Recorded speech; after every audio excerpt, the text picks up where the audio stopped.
श्री शिवाय नमस्तुभ्यम। हर हर महादेव भक्तों, ओम नमः शिवाय। जैसे कि इस बार की जो महाशिवरात्रि पड़ रही है, जो कि 8 मार्च को पड़ रही है, वो 183 साल बाद ये महाशिवरात्रि का योग बना है।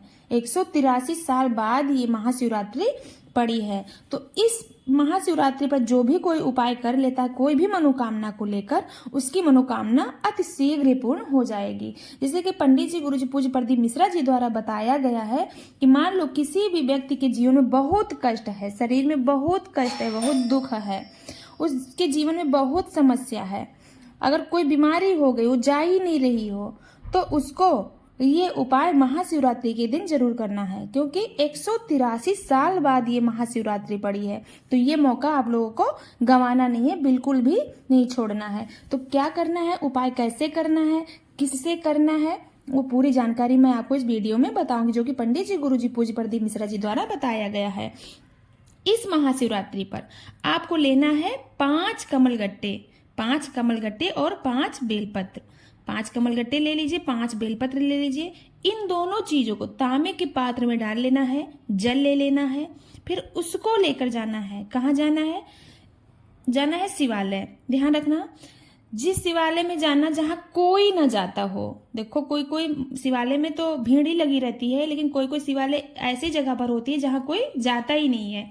पंडित जी ने खुद ही ये बात बताई है कि उस मंदिर में जाना, उस शिवालय में जाना जहां कोई नहीं जाता हो, कोई पहुंचता ही नहीं हो, या कोई मतलब किसी के यहाँ मंदिर बने रहते हैं, बाहर बने रहते हैं गेट पर, या बेलपत्र पेड़ के नीचे शंकर भगवान रहते हैं कंकड़ स्वरूप, वहां कोई ना जाता हो, तो आपको ये उपाय वहीं जाकर करना है।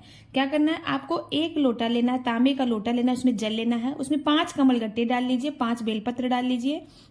उसके बाद उस जल को एकांतेश्वर महादेव का नाम लेकर, एकांतेश्वर महादेव का नाम क्या हो? यानी जो एकांत में बसे हुए हैं, जहां कोई जाता ही नहीं हो, एकांतेश्वर महादेव का नाम लेकर उस जल को शिवलिंग के ऊपर समर्पित कर देना है, या जो कंकड़ है उसके ऊपर आपको समर्पित कर देना है।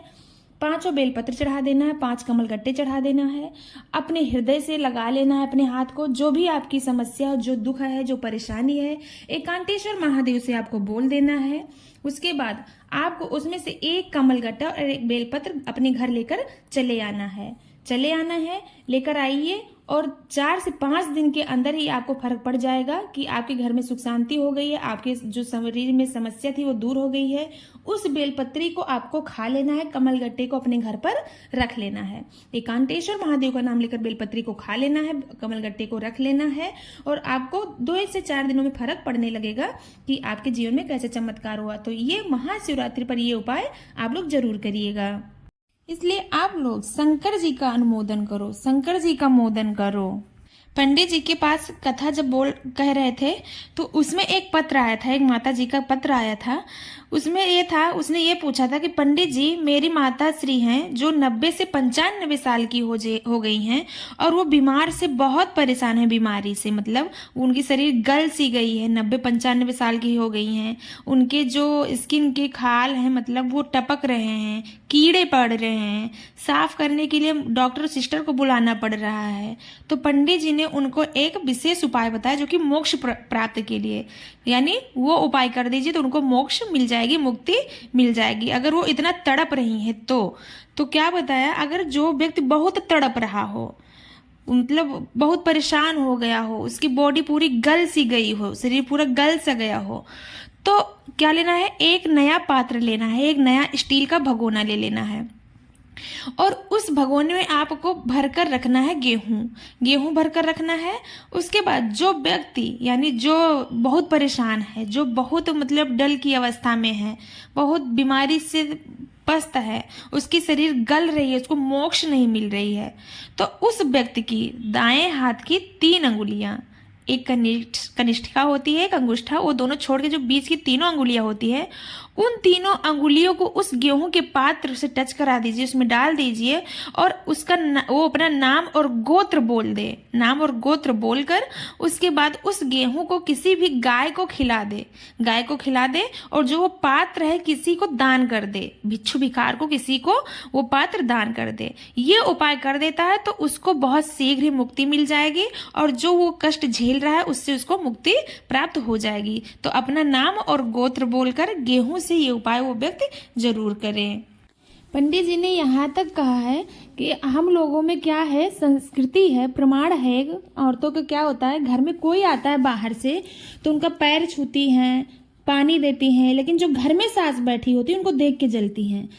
ठीक उसी प्रकार हम लोग ब्रह्म देवता, ब्रह्म लोक के ब्रह्मा को, वैकुंठ लोक के विष्णु को पुकार लेते हैं, लेकिन जो मृत्यु लोक में निवास कर रहे हैं, जिस पृथ्वी पर निवास कर रहे हैं भगवान शंकर, उनको नहीं पूजते हैं। अगर उनको पूजते भी हैं तो उनके साथ छल करते हैं। कैसे छल करते हैं, अगर मंदिर वो व्यक्ति जाता भी नहीं, अगर कभी चला भी गया तो क्या करता है, मंदिर से लोटा उठाया, मंदिर का जल भरा, उसी ऊपर चढ़ा दिया। तो भगवान शंकर ने बोला ऐसे जल हम स्वीकार नहीं करते। अगर ऐसे भी जल चढ़ाते हो तो 1 लोटे जल का किराया दे दो, दान पेटी में कुछ जो भी आपका सामर्थ्य हो, 5 रुपए 10 रुपए वो डाल दो, तो भगवान शंकर आपकी पूजा स्वीकार करते हैं। और अगर आप वहीं का सारा सामान लेकर वहीं सब भगवान शंकर को चढ़ा देते हो तो वो पूजा आपकी स्वीकार नहीं करते हैं। तो पंडित जी ने समझाने का तरीका ये बताया, पंडित जी ने ये समझाया है कि अगर आप भगवान विष्णु को, भगवान ब्रह्मा को पुकार रहे हो तो क्यों ना अपने घर में बैठे भगवान शंकर को, जो मृत्यु लोक में निवास कर, उनको क्यों नहीं पूजा कर रहे हो, उनसे क्यों नहीं अपनी मन की कामना उनके समक्ष रख रहे हो। तो उनके सामने अपनी मनोकामना रखो, उनके सामने अपनी मनोकामना रखो, अपनी विनती उनके सामने बोलो, वो आपकी मनोकामना बहुत शीघ्र पूर्ण कर देंगे। पंडित जी ने यहाँ तक कहा है कि अगर आप जल चढ़ाने जा रहे हो तो अपने घर से 1 लोटा जल लेकर जाओ। अगर आप मंदिर में दीपक जला रहे हो तो अपने घर का दीपक, अपने घर का दिया, अपने घर का तेल घी, अपने घर की बाती लेकर जाओ। अगर आप पूजा अर्चना कर रहे हो तो अपने घर की पूजा सामग्री लेकर जाओ। अगर आप संकल्प भी लेने जा रहे हो तो अपने घर का चावल ले जाओ, अपने घर से ही जल ले जाओ, तभी वो आपका संकल्प स्वीकार होगा। अगर आप कोई दान करने जा रहे हो, स्वर्ण दान, गौ दान या अनाज दान, कोई भी दान करने जा रहे हो तो अपने घर से ही अनाज लो, अपने घर से ही जल लो। अगर दूसरे का जल ले लेते हो और आप वहां दान कर देते हो तो वो मान्य नहीं होता है। पंडित जी ने बताया कि शिव महापुराण के अनुसार ये सारी बातें बताई गई कि अगर संकल्प लो, दान करो, पूजा करो तो अपनी सामग्री लेकर, जो कुछ भी आपके पास हो अपने पास से ही करना चाहिए। पंडित जी ने पहले ही बता दिया है कि अगर हम महाशिवरात्रि पर जो भी उपाय करवाएंगे, जो भी संकल्प करवाएंगे, वो आपको अपने घर के जल से ही करना है। अगर आप अपने घर पर बैठ के कर रहे हो, टीवी के माध्यम से संकल्प ले रहे हो, उपाय कर रहे हो, तो अपने घर का चावल, अक्षत, पूजा की सामग्री और जल होना चाहिए। अगर आप यहाँ आके कर रहे हो, सीहोर में आके आप कर रहे हो, तो अपने साथ 1 बोतल जल लेकर जरूर आइए, 1 बोतल पानी लेकर जरूर आइएगा। पूजा की सामग्री लाइए और उसके साथ अक्षत ले आइए, क्योंकि संकल्प लेना है, उपाय करना है तो अपने घर की सामग्री, अपनी पूजा सामग्री खुद का ही होना चाहिए, तभी भगवान उसको स्वीकार करते हैं। पंडित जी ने यहाँ तक कहा है कि शंकर भगवान की पूजा करने के लिए कोई आडंबर नहीं रचना है। कोई यज्ञ नहीं कर पा सकते हो तो नहीं करना है। आप अगर जल नहीं चढ़ा सकते तो मत चढ़ाओ, अगर आप बेलपत्र नहीं चढ़ा सकते तो मत चढ़ाओ। अगर आप मंदिर के रास्ते से होके जा रहे हो और दूर से मस्तक ही झुका लेते हो तो आपके कष्ट दूर हो जाते हैं। शिव भगवान का इतना महिमा है। अगर आप शिव मंदिर का आप दर्शन कर लेते हो, भगवान जी का दर्शन कर लेते हो, शिखर का दर्शन कर लेते हो, तो सारे पाप आपके धुल जाते हैं। भगवान की मंदिर की, भगवान के शिवालय की, भगवान की इतनी बड़ी कृपा हो जाती है आपके ऊपर। अगर कुछ भी नहीं कर सकते हो, आपका सामर्थ्य कुछ भी करने को नहीं है, तो आप दर्शन मात्र कर लीजिए, दूर से मस्तक झुका लीजिए, शिखर का दर्शन कर लीजिए, तो आपके सारे कष्ट दूर हो जाएंगे। अगला उपाय पंडित जी ने बताया है, मान लो आपका कोई कोर्ट कचहरी में कोई पेशी चल रहा है, कोई कार्रवाई चल रहा है जिससे आपको छुटकारा नहीं मिल रहा है, तो आपको बटकेश्वर महादेव के नाम से ये उपाय करना है। क्या करना है आपको? सोमवार के दिन आपको ये उपाय करना है। पीपल के पेड़ के नीचे आपको शिवलिंग का पूजन अर्चना करना है। शिवलिंग बनाना है, मिट्टी उठा लेना है, शिवलिंग बना लेना है, उसकी पूजा अर्चना करनी है। फिर उसके बाद उस पर आपको 3 चम्मच दही चढ़ाना है। जी हाँ दोस्तों, 3 चम्मच दही चढ़ाना है। उसके बाद उस चढ़े हुए दही को एक रुमाल में उठा लेना है।